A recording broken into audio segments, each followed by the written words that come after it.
they've made their careers in NFL and Major League Baseball representation. And so when I started talking about Dude Perfect, they're like, you're insane. Like, what? This is just the internet. No one's going to pay these kids that are doing trick shots a large amount of money to do trick shots. It's just not going to happen. And then Callaway Golf came, and I pitched them a golf trick shot video. And Callaway Golf was like, we absolutely love this. Let's do it. And they still doubted it. They're like, we still don't think this is going to be anything. You got lucky. I was like, you know what? It's time to leave. So left. In this episode, we're talking with the founder of Night Media, Reed Duchscher. From managing Hall of Fame football players like Barry Sanders, Marcus Allen, and Shannon Sharpe, Reed realized that online influencers and digital marketing were going to take over traditional media outlets. Reed created Night Media and began managing some of the world's top influencers from Dude Perfect, Preston Plays, and MrBeast. This is Creative Disruption, the intersection where entertainment, data, and creativity meet. Here's your hosts, Ricky Ray Butler and Derral. Welcome back to the Creative Disruption Podcast, where we talk about everything that is disrupting the entertainment industry. And I'm joined by my friend, Ricky Ray Butler. How you doing, Ricky? Doing fantastic. How you doing? Okay, so Ricky, we are actually in Dallas. There is a lot of money in Dallas. There's a lot of different big brands. And I know that you've been working with brands for how long now? Like, how long has it been? Over a decade. A decade? At least when it comes to like content and influencers. I got to know. This is something that I'm curious about, but how was it your first approach with a brand talking about to be on digital? And not only digital, but like integrations here. So talking to brands about creators and influencers early on, like over a decade ago, was humbling. Not a lot of people really saw the vision, even though that's where the eyeballs were going and that's where all the engagement was. I mean, we were seeing like very high click-through rates back then, high conversion rates. We crashed websites left and right. But back then, too many people were way too focused on the creative. And they thought since the content was so raw that it was irrelevant. Right. And there was different agencies and brands where I was laughed out of the room. I won't expose it. Especially the ad agencies. No. Let's talk about that for a second. Because there's people that were so adamant that this wasn't a thing. And now they're the ones that are saying, hey, this is a thing. We need to do it. Oh, yeah. They all have an influencer team now. They all have an entertainment team now. And they're all saying, entertainment's the future. Yeah. But the truth is, most of those holding companies, they were very slow to accept the space. And when they started to accept it, they got into doing the work and they did it wrong. Yeah. Do you think that the switch is flipped for brands and agencies now? Absolutely. Everyone is now claiming that they're doing stuff. And they're working with influencers and that they have a good strategy. It's very rare though to really see brands out there that are scaling and that are really, measuring ROI and understanding what ROI is and how they can measure it when working with creators. But for the most part, where something that really needs to change is systems and processes. There's, be able to work with a handful of creators or doing a one-off project. That's so 2010. Yeah. And in order to really have a strong campaign or to truly work with creators the right way, you need to figure out how to measure your ROI and to scale so you could be working with over 1,000 creators every year. But usually people are satisfied with 10 and they're like, okay, we've clicked it off, we've checked it off the list, we've worked with creators, we've worked with influencers, we're done. Yeah. And that's a very narrow way of looking at things because this ocean is blue. There's tens of thousands of new creators rising every year. There's a lot more platforms that are developing. And if you look at it from a global level, I mean, this is becoming an animal that none of us can understand. And that's why our company has had to invest tens of millions of dollars in technology and AI to be able to monitor everything that's going on because there is so much and the human mind can't comprehend it. Well, here's the thing, and I'm going to take it down a notch. I frequent LinkedIn quite a bit, and there's a lot of great things that are happening on LinkedIn. One thing I notice is people's titles at their company have changed quite drastically. Used to be social media guru, now it's like influencer king or whatever. Exactly. Influencer expert, but influencer whisperer. I haven't seen that one. Is that yours? No. Well, very good. Well, I think we need to introduce our guest. Would you mind introducing our guest today? Because he's done some amazing things. Yes. we have with us today is Reed. He is one of the most successful managers in the creator space today. He represents, different creators like Preston Plays. We like Preston. MrBeast. We like MrBeast. Sunday. And a good handful of others. And we do a lot of work together, don't we? We do. And I have no problem flaming agencies that actually kicked me out of their conference room 5 years ago. That said I was crazy. So if I need to start throwing out names, I will. That's good. That's good for us. So Reed and I talked about this. But before we do that, we should have him do a little bio so people know exactly his we can background go back to reminiscing in a little bit. So I started, actually, let's back up a little bit. So I was an NFL agent. So I started off like every kid, I wanted to be Jerry Maguire. I watched the movie growing up. So when I finished business school in New York, that was the first thing that I wanted to accomplish was I wanted to be an NFL agent. So do you have a tattoo that says "Show me the money"? I wish. I actually might get that right on the side. Show me the money. And moved to Las Vegas, worked with a large NFL agency. My job was traveling with Barry Sanders, Richard Sherman, Marcus Allen. So right out of the gate, I got to work with the biggest guys in the NFL. So ended up meeting Dude Perfect, who back in the day, go back 6 years, wasn't the Dude Perfect that we all know today. They only had about 2 million subscribers, and people were like, still killing it. Yeah, only two. But back then, I guess was big. What are they, 22 million right now? No, they're at 49. 40? Oh my gosh. 49 million? Like I blink once and they go up 10 million. It's insane. So I met them through a cold call. So I was trying to get Barry Sanders in one of their videos, and it literally just spawned into a relationship that, hey, we need help. Can you help us bring in a few different brands? We want to help us monetize our content. And I ended up leaving the sports agency 3 months later, kind of moving to Dallas. I had no money, packed up my car. My parents thought I was crazy, and came here. What about the previous, employer? Did they go into YouTube? Why would you do that? Yeah. So I mean, the NFL to YouTube. Think about this. And he's a big name manager in the NFL space. Jamie Fritz is who I got my start with, and JB Bernstein. So they were kind of partners at the time. And JB did $1 Million Arm, which you guys have probably seen a Disney movie. They didn't understand it, and rightfully so. They've made their careers in NFL and Major League Baseball representation. And so when I started talking about Dude Perfect, they're like, "You're insane! Like, what? This is just the internet. No one's gonna pay these kids that are doing trick shots a large amount of money to do trick shots. It's just not gonna happen." And then Callaway Golf came. And I pitched them a golf trick shot video. And Callaway Golf was like, "We absolutely love this. Let's do it."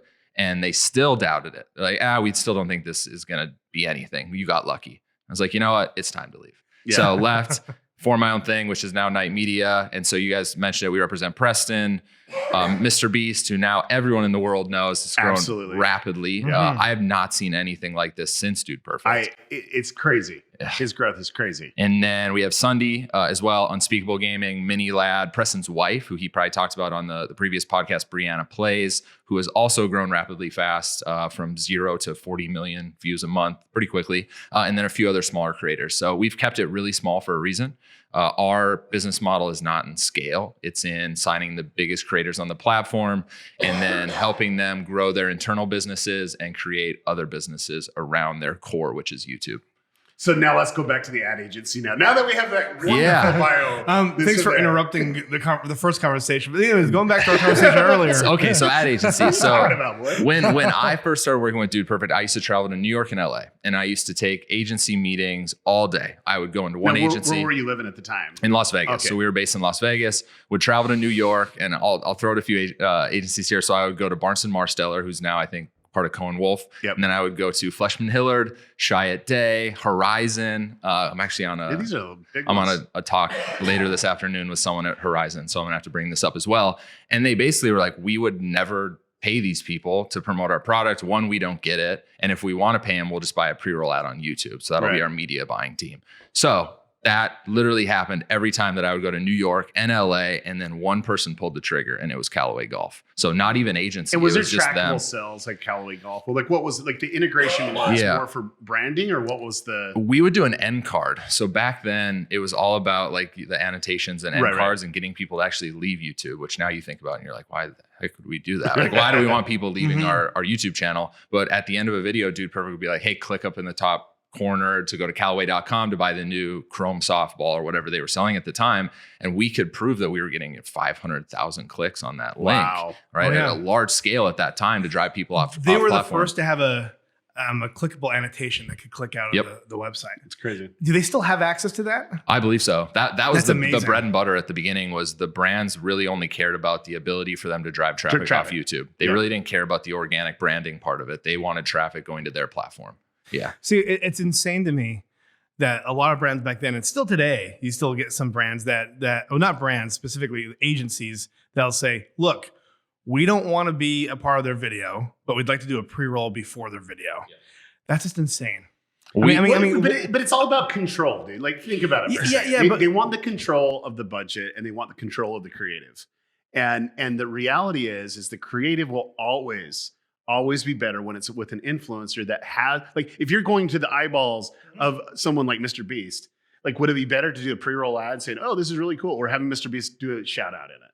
Right. Like, I mean, and I don't mean a shout out, like to integrate actual content. Yeah. Being able to empower the content and be a part of that content and be invited to be inside is so much more valuable than having an advertisement before or after that content. And anyone that, goes to a brand and says, look, instead of actually going inside of all this content here, let's just have advertisements that get in front of it. They should be fired. Yeah, agreed. Because agreed. You get spend money with us. I don't know why they're spending money with Google. You get an engaged, loyal viewer when you're inside of the content, and then you also get much higher click-through rates and much higher conversions. Like, we have a lot of data over and over again that shows that, and where people are still hesitant to just really work with the creators, engage with them, figure out what they need, and then help empower what they're doing. There's just nothing better than that. There's going to be a huge shift, I would say, this next year and the year after, where brands are going to realize we need to stop talking to casual viewers. We need to be a part of a community where we're in front of loyal, captivated, and trusting viewers. Yeah, well, the first thing you need to understand which community they need to be in front of, and then it's just like pulling the trigger. It's like, because that's what YouTube is. That's what the internet is. It's just like these groups of communities that are so tight knit. I mean, you look at the people you'll rarely just stick with one community. Right. If one community works, there's probably a dozen other communities that will also work. Yeah. And then it's about instead of thinking about the creative, it's about thinking about the data and thinking, okay, who is out there that we can resonate with, and how can we adjust what we're doing to better inspire them to want to work with us or to want to buy our product or to better resonate with them. And that is adjusting, how you're positioned in every single community in a way that the community wants to receive you. Mm-hmm. Yeah, I'll give you guys a good example. So we're in the third year with Preston and Hot Pockets. So they dove in 3 years ago with Preston. It was very new to them. Preston started these 60-second ad integrations, and he somewhat had the creative control over what he wanted to say. We would do meet and greets in Dallas and LA, and kids were showing up with Hot Pockets boxes for him to sign. Like, that is crazy. If they run a pre-roll ad, everyone skips it. Nobody remembers. These kids are like, I want Preston to sign my Hot Pockets box. And now Hot Pockets actually just signed another client of ours, Unspeakable Gaming. So they get it. They know where their audience is. They want Preston to create the content that resonates with his fans. And he's done a good job with that. They should actually give him the ability to create his own Hot Pocket. Put his face on there. I mean, it's like, what is your favorite? Like that right there. Chipotle did that with David Dobrik. Yeah. For a limited time, and their sales, just exploded. That's crazy. Yeah, that's crazy. And so, that definitely should happen. Like, look at it. It's there's a huge buzzword right now called ambassador, saying, oh, we don't want to just work with influencers or creators. We want an ambassador. Well, that's great, but you can do that in a very data-driven way. Like, so for example, Chipotle, let's say, did that thing with David Dobrik. Let's say if they would have done that with, let's say, a couple dozen creators, and then analyze, okay, who drove the most sales? Who drove the most buzz? And then from there, have an ongoing relationship, but not just with one community, do it with a variety of communities. But you have to still work out there and see who's relevant and stay engaged on, like, okay, who's up and coming? Who's going to explode? Because communities can explode, they can drop. And so, like with Hot Pockets, they should do that, with the Preston plays. They should have, a Preston Hot Pocket, but they should also figure out, okay, how do we get a dozen of these? Yeah. And appeal to different communities. Well, they also rode the Preston wave of us doing 60 million views a month to now 5 channels concurrently doing 280 million views a month. So they rode a nice wave. They got involved early on, and Preston's loyal to them. Exactly. Right? So we're now loyal to Hot Pockets. We just signed with Hot Wheels. We just signed with Elmer's Glue for 3 of our clients, including Preston. So we're going to do some slime videos. videos. I was gonna say, Yep. Elmer's glue has to go for slime, right? 100%. Yeah, DIY slime. We have some concepts that are a little crazy because, Preston, we'd rather jump off an airplane and does it jump have to do with his pool? Like fill it up with? Yeah, one of the concepts, yes. We'll see where it goes. I've shut down a few of them already. We're not going to let them jump out of a plane or anything like that. But yes, we'll figure out the slime videos very shortly. Yeah. Very, very cool. So what's like happening in this world, like the world that you, was able to introduce and was one of the first to really get a lot of these deals made and get a lot of these brands to see the vision. Yeah. What's actually happening right now? It's finally maturing. I think early on you had, and Brand Entertainment Network knows this probably better than I do, is you had a lot of multi-channel networks and you had a lot of independent managers and agencies, and it was just kind of wild, wild west, and you didn't know where to go to work with talent. And now it's actually to a point where a lot of these, at least larger creators, have an exclusive manager. And then some of them also have an agent. So Preston and I signed with Endeavor. So he has a 4-agent team at Endeavor to help us with theatrical and commercial and literacy. But it's finally maturing. I think, and seeing the MCNs kind of fizzle away obviously helped with that, because a lot of them were acting as middlemen, saying that they represented the clients when they actually didn't. And then you guys are talking about something really interesting, is I'm also seeing a shift in how deals are done. And yes, ambassadors, but I'm seeing wording in every contract now that says paid media. And so they want an organic integration, but they also want to run pre-roll ads of that individual creator talking about the brand. TikTok did this really well. Right. So TikTok did a ton of paid media after we did our ads with TikTok. So that I didn't see that 2 to 3 years ago, and we're seeing in almost every contract now is just paid media rights. Everyone wants them. That is crazy. Mm-hmm. That's crazy. So it is getting more mature, and there's a lot more brands now that are coming on board and saying, okay, this is something we want to do. Have you noticed that they didn't want as much control of creative than before? Yeah, and we can go back to Hot Pockets. So the first year they had a full sheet of talking points that Preston had to hit, and he couldn't really steer away from those. And now it's to the point where they give him 2 to 3 sentences. They trust him, and they're like, just kind of do your thing. We know you're going to hit these 2 talking points. Whatever else you say, we're cool with it. Your thing. Yeah, we trust you. Oh my! Did we get that on camera? We're keeping that in. Sorry about your phone. Wow. It's waterproof. It's waterproof. You want to refill? I can Here, do you want to spill yours too? There you go. Okay. Look at that. See? He gives me water. You take my water away. I just like every 100%. I'm not offering you anything ever again. That's so funny. Anyway, so, okay. Are we going to leave that in? We should actually leave that in. It is so leaving it in. And then, now to the point where Hot Pockets, they've actually been like, okay, it's worked so well with Preston, we're going to sign on for a 3rd year, but we're also going to sign Unspeakable Gaming, because we also get that like he hits that younger crowd, and we know that it's really authentic. And for Hot Pockets, and one thing, when we started our first year, Preston and I were a little skeptical of like, okay, how are our fans going to respond to this sponsorship? We would do meetups in Dallas and LA, and these kids would show up with Hot Pockets boxes for Preston to sign. And he was promoting at the time, it was the pepperoni one, and he would talk about like 100% real cheese and just the cringiest stuff ever. But he would sign these boxes at meetups, and then we would send the pictures to Hot Pockets. Okay, I was going to ask you that. And that's when they were like, okay, this is something that we didn't understand, but this is amazing. Yeah. And did they want less control after that? Like that moment? 100%. Yeah. Okay. And we were always harping on them, guys, you have to let us be authentic. And we know what our fans want. We know what they want to see. We know what they're going to respond well to. And initially they just weren't willing to do that. And now we're at a really good point in the relationship where we give them the creative of the video, hit 1 or 2 talking points, and then they just let us run. You know what? I mean, they're very lucky that you guys stayed patient.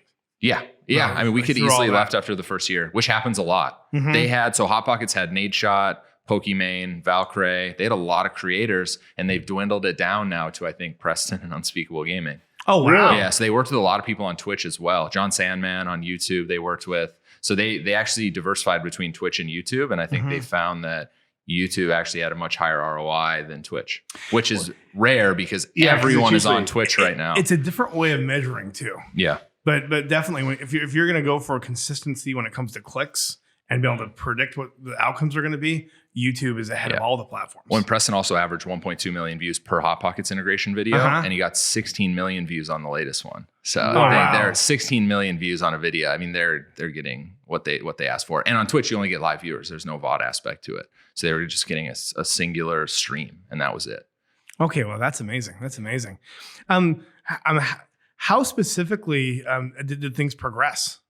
Like, I mean, so it went from having basically a script to just having a couple of talking points. Yeah. And the views have improved over time as well, right? Yeah, I think it's more the thing that hurt us was average view duration, because we would have this 90-second ad at the very beginning of the video. Oh, no. It's like the worst thing that you can do in a YouTube video is have it literally an ad read right at the beginning of the video, because people are either going to just be uninterested or they're going to skip it. But most people just will click out of the video. It's way you haven't hooked them yet. It's way too early. And so our average view duration was actually quite low. Luckily for us, the CTR on those videos was very high. So over time, they did incredibly well. Yeah, but that was the struggle for us. We're like, well, this is killing our average view duration. So I do have a question, and this is with another client of yours.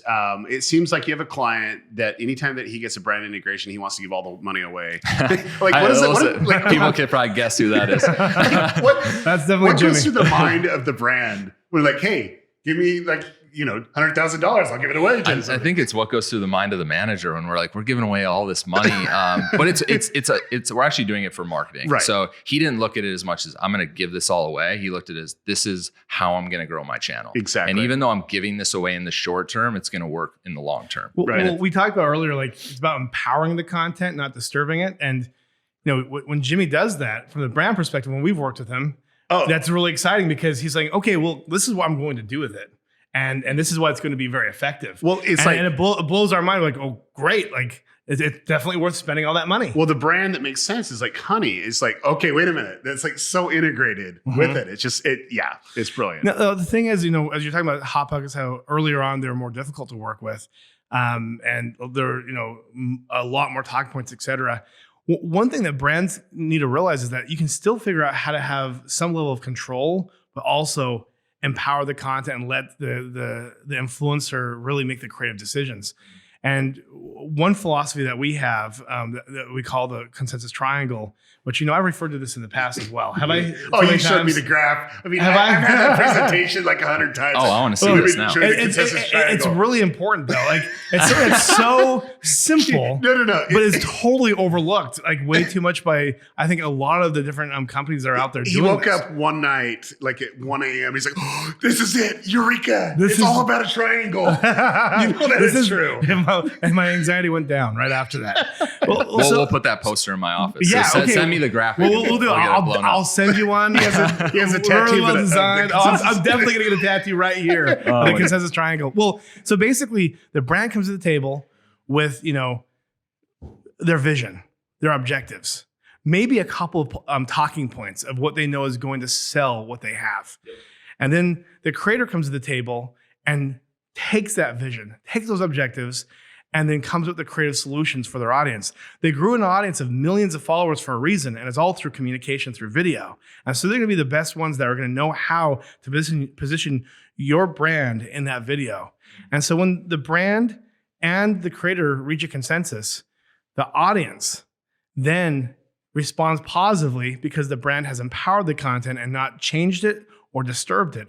And so it's all about being a part of the consistency and the consistent programming of the creator and making sure that you're in that. And if you do anything, you're going to help it perform better.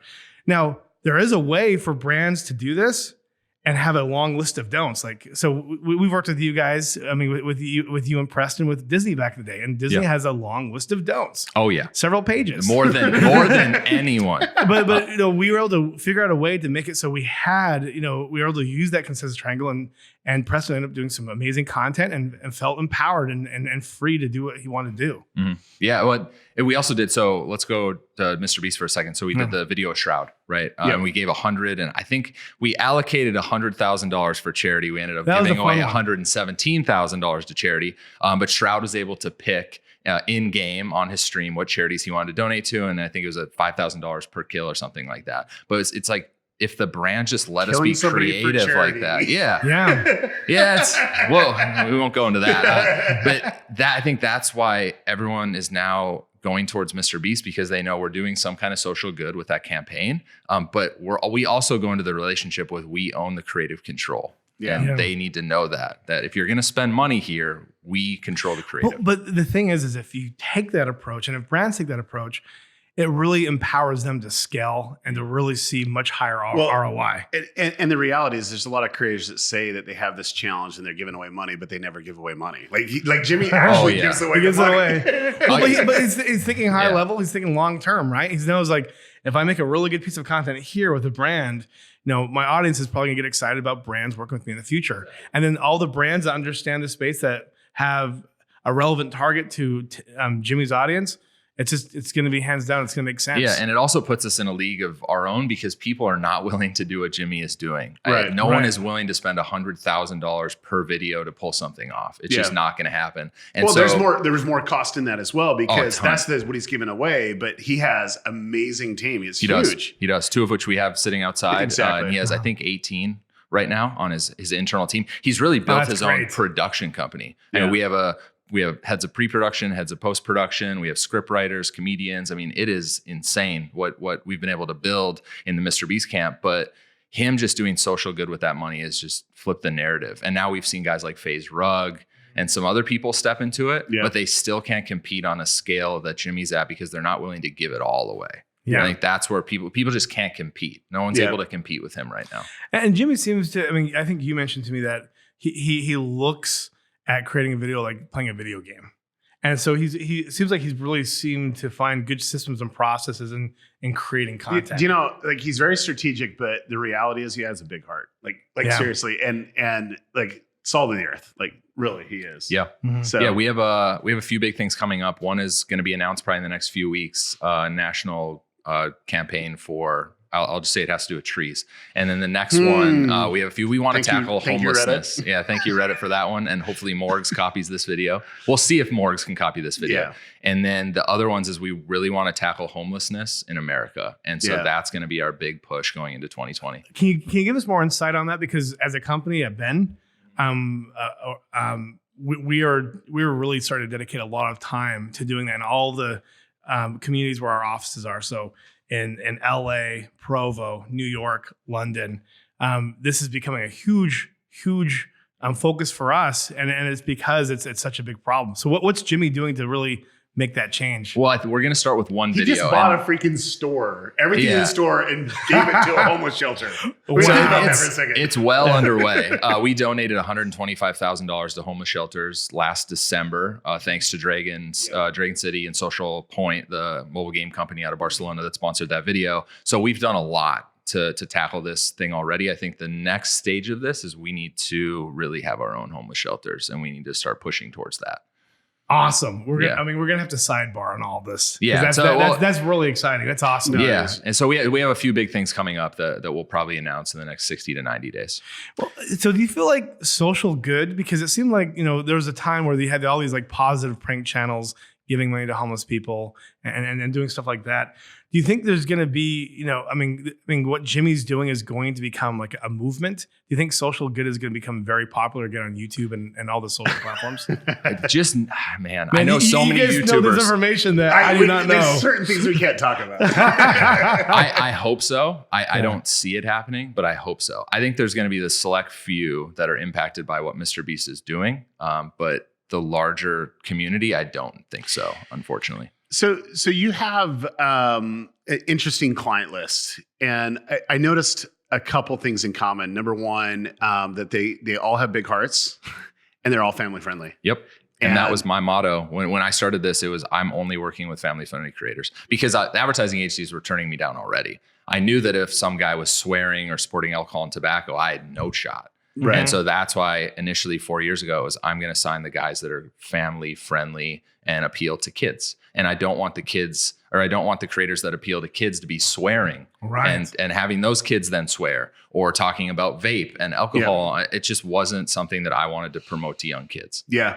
Now, and I'm impressed with that too. And these creators that you have, like they take a stance, like they're actually looking at the brand deals coming in and say, hey, yeah, they'll throw us money, but like, what are we promoting here? Right. Well, it's smart because it's not only, I think, the right thing to do, especially if you have a younger audience, but you're going to make more money. Yeah. I mean, the more family friendly you are and the more good, wholesome content that you have, brands want to be aligned with. Yeah. Well, and you have a higher CPM, obviously. You make more ad revenue, which in Jimmy's case helps us to do bigger things on the platform. The more money you bring in, the more money you can spend.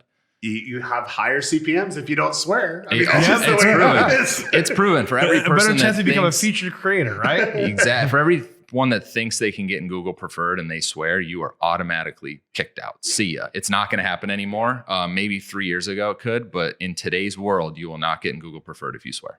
And you can try and bleep it, but Google is going to see that and you will not get in. You will get blacklisted. So what are the platforms that you're the most excited about? TikTok. So we talked about this one. The reason I'm excited about TikTok is the algorithm is just so easy to understand right now. And it's just like a trickle down. So if the video is doing well, it's going to continue to get promoted. And so we've seen it with Preston, just had 10 million views on a TikTok video. So I think we're really going to concentrate on making good TikTok content. And we've already seen brands reach out and ask, hey, can we be involved in the next video? So I noticed early on, I helped a couple creators on the platform, and I like to try to figure out how things work. When I was looking at TikTok, I noticed that anything that was trending, there was a group of creators that were creating their own hashtag, and they would release within seconds of each other, if not, a couple minutes or whatever. And that's what would take off. There was like a lot of suggested traffic that come, and then people would say, oh, here's a trend that's going on, and then create content the next day. And then it would continue to boost up these channels. Having smart content creators that have a lot of content that could be repurposed, or they could actually integrate some of the new content in some content that they're promoting. Do you feel like having a group of creators that help each other in this is going to help them get a lot more visibility and views on TikTok? 100%. And our guys already do this on YouTube. So You'll see, if you look at we'll call it the Night Media ecosystem, all the guys film together. Jimmy films with Preston and Unspeakable, and even the YouTuber Battle Royale, which you guys helped a lot with, and same with EA. Team Night Media won the second game. Typical Gamer, Unspeakable Gaming, and Preston. And so they're all very, very close. And so I think now as we look to TikTok, it's going to be the same thing. They're going to film videos together. They're going to think of ways to grow. The hashtag thing's interesting. It's almost like an Instagram pod. That's what I'm saying it is. It's like more of a pod type. And they probably, we haven't even discussed like what the strategy is. I think for us, is just let's get out content and see what performs well, and then we can adjust from there. But I think if we're going, okay, these hashtags, if 5 people promote it at the same time, it's going to trend. We really need to revamp. I think most people will go to TikTok and they're like, I don't get this. But you go to any, 10-year-old, 13-year-old, 14-year-olds have to tell me about TikTok. And that's the place. Like it literally took over VidCon. It was 100% top of mind, and I don't even think they were spending any money at VidCon.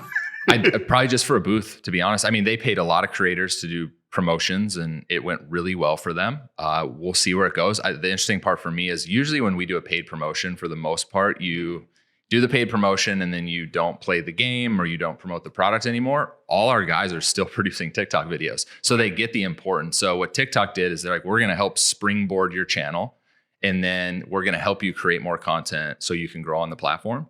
And it was very smart of them. So now we have guys like Sunday and Preston and even MrBeast still making TikTok content. And that's what they wanted. That's why they did the paid promotion. And for Sunday, it was one of the first collaborations they had with the brand. Yeah, congrats to you guys on the TikTok campaign. So that's Sunday's first branded integration. We've hit up Sunday for years. I know. We've turned it down probably like 7 years. He's like, yeah, let me look into it. Nah. Yep. He went from 60 million a month to now I think he did 165 million last month, switching from Minecraft to Fortnite. That's and also hiring a creative director was the biggest thing for him. Wow. Because it's really hard to come up with creative concepts every day. Video a day, it's impossible. And so the first thing that I helped him with when we started working together is like, you're missing a pivotal part on your team. You're missing someone to help you with creative concepts. And once he got that guy in place and a really good editor that he was comfortable with, his content skyrocketed. So Reed, I noticed this, with our relationship, that you'll go in and look at one of your clients and you're like, oh, you're missing this component, or they'll say, oh, I need to have this fixed. And they just push it off on you. It's like, here, take care of it. Some of them do, yeah. And we help. So we help Minilad hire 3 people already on his team, but we look at it from a different approach. Like, we're playing long ball. We're not playing, hey, we're going to come in and do brand integrations and then great, we'll make some money. We come in, we're like, we want to build the infrastructure. We want to be business partners. So we look at it a little differently, and we have for the last 4 years. And I think that's why we have a lot of whales on our client roster right now, is because they understand the importance. And when people look, they weren't whales when you started with them. No, so Jimmy definitely was not. Jimmy was not a whale. It was a bit of a flyer. We got introduced through Jobless Garrett and Twitter DMs. And All my clients have been introduced to me through Twitter DMs, which is kind of crazy.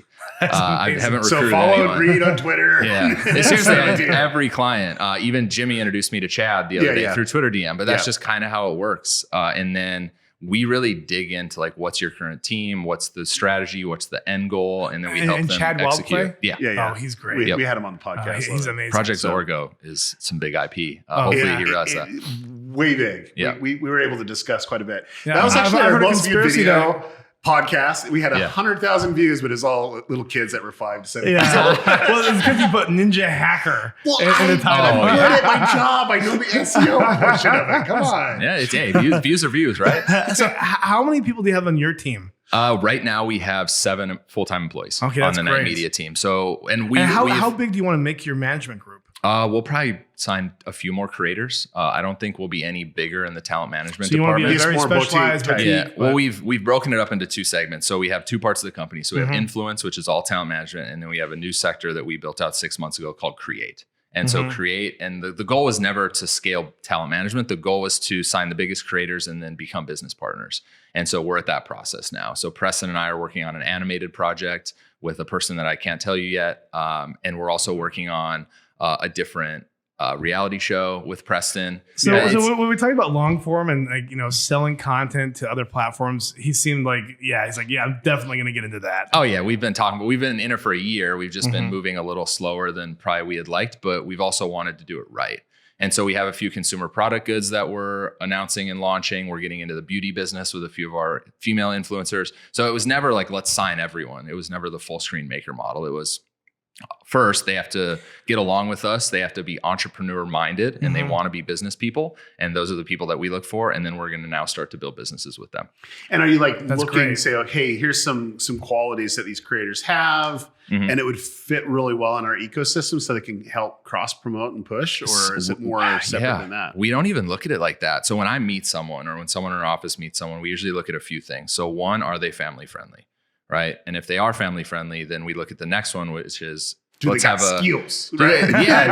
Can they scale this business? Or if they're already at a scale, I think the next one is, do we get along on a personal level? Because your closest business advocate should be your manager. That should be your closest relationship. Because usually in our case, the publicist, the lawyer, the agent, everyone comes to us. And so we need to be that tight-knit relationship that they have in their company. And so I've always looked at it like that. And so those are the 2 pillars that I look at. And then third, which is really interesting, is I've found that having family involved in the business is actually a good thing. Yeah. So most of our keeps them grounded. Yeah, and the mom and dad look out the most, obviously. So we have 4 clients whose parents are very involved in their business, and it's great because we know that they have their back. I think the hard part is when we take on a client and they have a large group of people they hang around with. Some of those people you have to push out a little bit. Exactly. And we've had to deal with those situations. So having family involved is actually a plus for us. And we usually bring the parents in, and they're either part of the merchandise company or they're running finances, or usually they're on some sector of that business. So Reed, we started out with Jerry Maguire here and kind of your background. Have you had show me the money moment in YouTube? like with these people? Like, were you just totally just like getting the deal that you tried to get, but you finally got it? We've had a few. I won't give any specific examples, but there's been a few high fives in offices. Like only a high five? I mean, that's probably no. That's like really weak. Some of my guys don't like to hug though, so usually it's a high five. But we have had some moments where we've been working on this deal for a year and it finally gets done. Yeah, and it's really exciting. And we've been working on some big productions for a while now, and we're at the final stages to get those done. And so that's been the big press for us over the course of the last 3 months. That's awesome. That's awesome. So how long have you been a manager, like officially?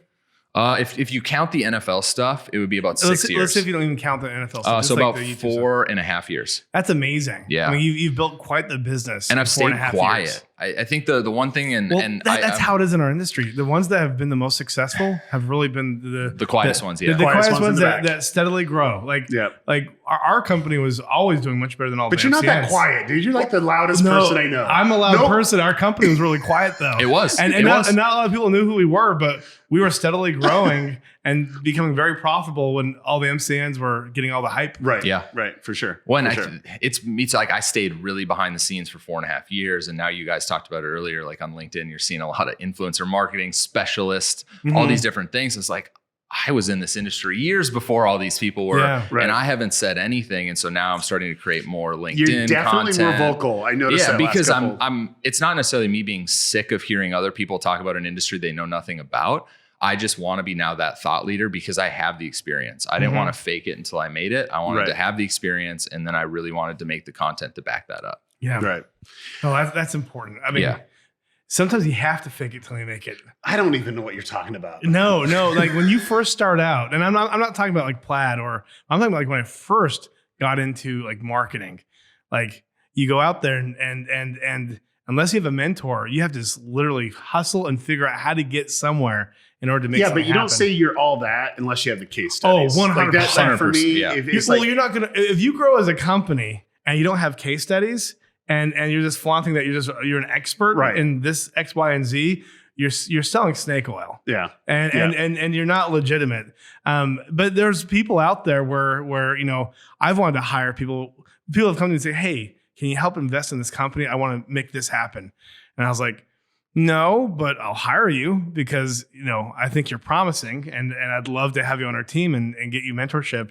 And then hopefully you never leave and start a competitor. But it's one of those things where to build in 4 years, or let's say in 6 years when you started your career, to be able to be where you are now, that's crazy impressive. Yeah. And I don't even feel like we've got to first base yet, to be honest. There's so much more to accomplish in this industry. And for the guys that have already kind of sold their management or agency influencer companies, like I feel bad because the industry is so ripe right now to explode. And if you have the right creators and all these brands now filtering money into this industry, and on top of that is the influencers have all the influence right now. Everyone's watching Jimmy and Preston and Nathan. And we also understand that we're at a really great opportunity to do our own productions, create our own products, market our own companies. And so that's been our focus, right? Derral's close with Gary Vee. Gary Vee was 10-year career before he did anything on social. I don't watch a ton of his content, but that is one thing I really respect about Gary is there's no fake it before you make it. He did it. And then he started telling people how he did it. Yeah. Right. And so I've kind of taken that with same a few approach. F-bombs that are not family I don't friendly. swear as much as Gary. Preston and I did a video with Gary. Again, I don't know how his career worked out, but he was fortunate to be a part of a very successful family business. Yeah, he was able to grow from there. I mean, where I find it really impressive, not to compare apples to apples, but the fact that you came out and you weren't looking for money, but you're looking to be successful, and you just focused on making those wins, and that's what really made you successful. Yeah, it was small wins. And initially, it was sign smaller creators and get small wins, and then eventually we can get those big wins. Same with your story. You mentioned to me that you first started out in the SEO, and then when video came out, you started using video for SEO, and then just naturally you became one of the top experts of explaining how to grow audiences. Yeah. It's really about just making those wins. So I guess it's really not about fake it till you make it, but you still kind of are because you have to go and make stuff happen. I think the difference is whether it's your case where you're like, okay, I got my dream job. I'm working with some of the best NFL players ever. And then you see this opportunity that's underrepresented, right?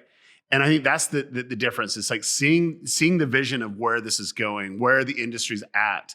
And what it can become, and seizing that opportunity. Like there's not a lot of people that will leave the cushions of a good retirement program, great business, a car and whatever it may be, and say, build something that doesn't really have an infrastructure.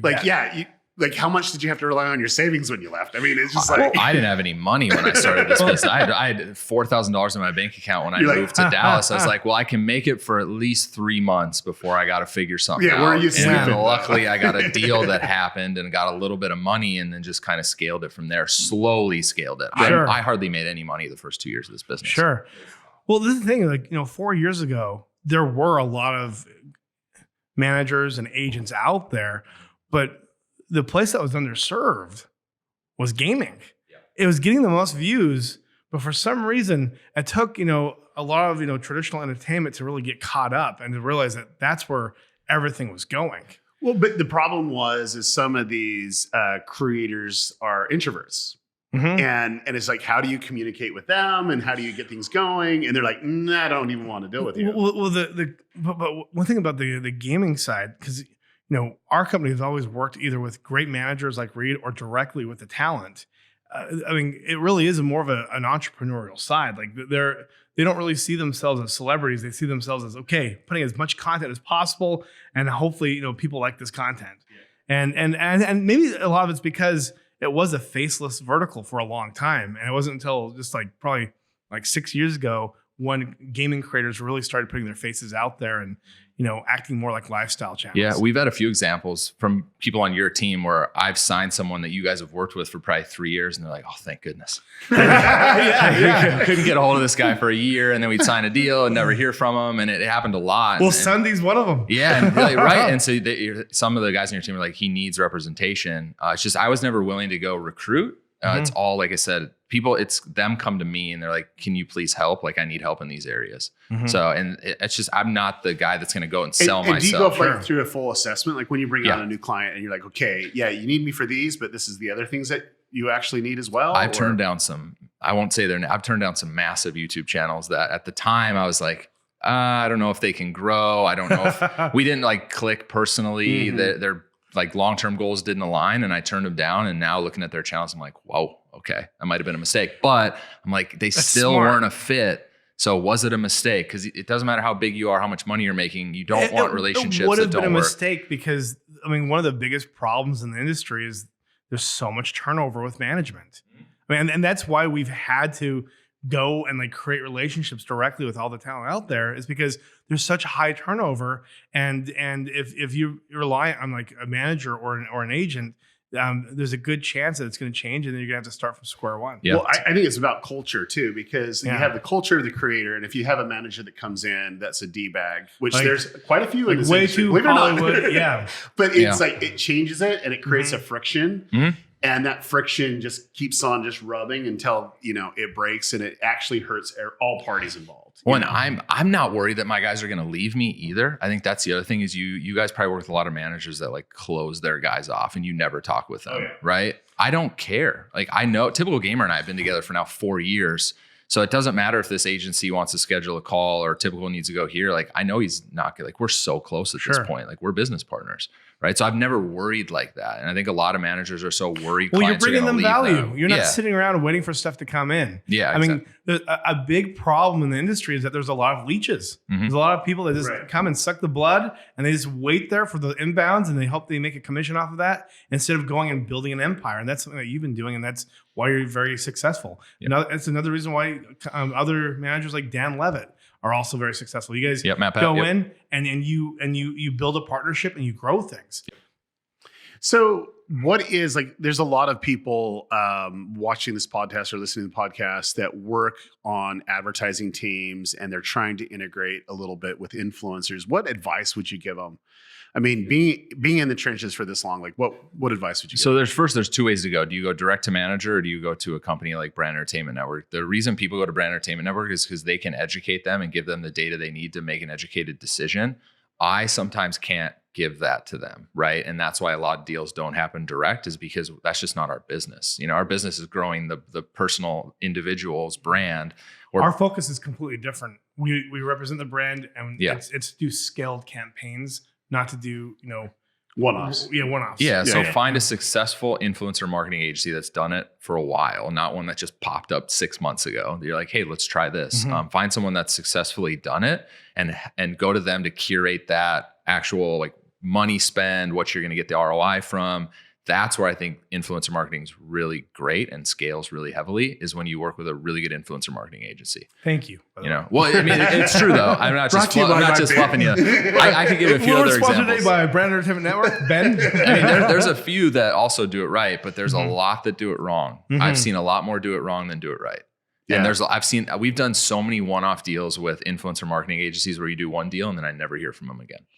Hopefully you get paid though. We get paid. We've had a few circumstances where we haven't got paid, but usually we get paid and then we never hear from them again because they kind of fit themselves in the middle of a campaign and then they try and go to the talent. I mean, you guys see it all the time. That to me is the problem with influencer marketing right now. Yeah, well, brands or agencies should never go to the talent unless they have the money in hand. And that right there just makes it so there's less friction. So like when we work with you guys, we never say, hey, we might have a deal, but we're going to pitch for it. Let's pitch together. I mean that sort of thing is not the way it should work. That's an old school way of doing things. You have to really go to the brand and say, look, I mean, we actually have our AI vet all of our lists, and we say, look, our AI is saying that according to who you're wanting to target and what you're wanting to accomplish, these creators are going to be the most successful, are going to have the most conversions or the highest impact. Let us know who you don't think is a good fit, and then from there we figure out, okay, is Preston going to be the most passionate about it, or is Jimmy going to be the most passionate about it? And you figure out who's the most passionate about it, and then you create a partnership that's very strong and that can end up being more long-term after it's been successful the first time. So does your AI have a name? I just is it like, this is the thing. Ricky? No. Well, this is the thing. We have AI, but like it's dozens of algorithms. Well, of course, but the AI controls the algorithm. Yeah, I need access to this thing, by the way. How do I get a login to this? Well, I want to see where our guys sit on this. I'm guessing they're pretty high. Come to the office. I'll Utah show you or Utah or LA? LA. After you do the NDA. All right. Yeah. Well, he won't even let me see it yet. He's like, you know these things. Like, stop it. Well, it's one of those things. Well, I don't think any of us in this room could look at the AI and understand it. It's but it's always cool. It's deep learning neural networks. Like there's a lot of math and there's hundreds and thousands of data points that we're looking at. But basically, we look at who has the healthiest audiences, the healthiest engagement, a very healthy history, and based on our decade of data, we're able to look at our data, look at the history of the creators, and make predictions, positive predictions. And so, but we do also look at, okay, what percentage of fake followers do creators have it, but specifically what percent of fake engagement? And so like your guys are all healthy, just so you know that. I hope so. If someone's buying followers, we got to have a big talk. Oh, no one is. But really it comes down to, when I started the company, and I think it's very similar, to you both, a big driver for me was to empower artists. Art is a beautiful thing. It is. It's what you remember in history. Pop culture and art is really, what defines culture. And if you can empower artists, especially wholesome artists or people that are trying to make a positive difference, those are the things that are going to be remembered in the next 100 years. And so, we talk about data, we talk about AI, we talk about budgets, we talk about money, but really what we're working on, I don't think it's something that's very superficial. I actually think it's something that's very important and crucial for society to make sure that you empower the right artists that can really make a positive impact. Mm-hmm. So Reed, you talked about TikTok a little bit. Yep. Is there anything else in the industry that you're really excited about that's disrupting the industry? Yeah, I really want to see what Instagram does with paid ads. Like we've seen a few people get it.